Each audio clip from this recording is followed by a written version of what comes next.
Attractive frame of familiarity. A general idea of persuasion and seduction is frame. Anytime you are having a conversation with a specific outcome, this is truer in sales than seduction. For seduction, the outcome is already there, so you don't need to consciously think about it. Sales, on the other hand, is more conscious.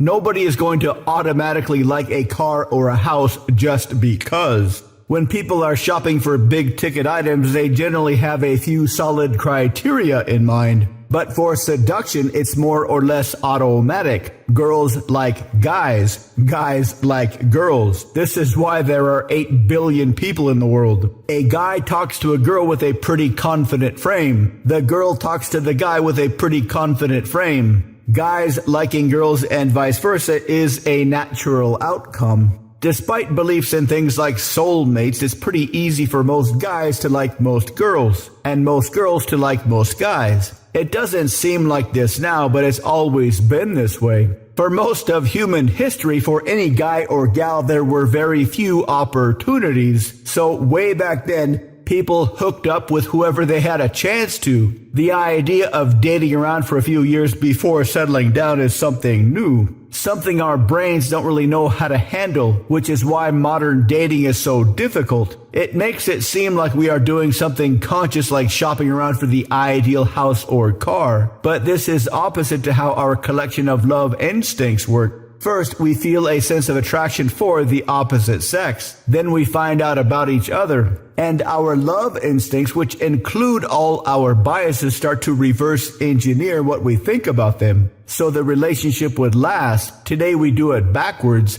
We look for the conscious criteria first. This is putting the cart before the horse, or looking for the effect without the cause.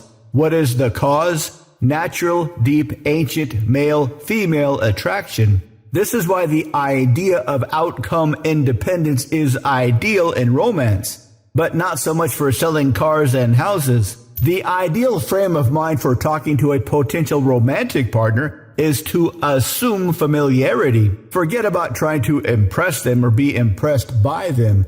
Leave that stuff for later, but for the first few moments in those critical first interactions, assume familiarity. Assume they are a normal human just like you. Assume they have good intentions just like you.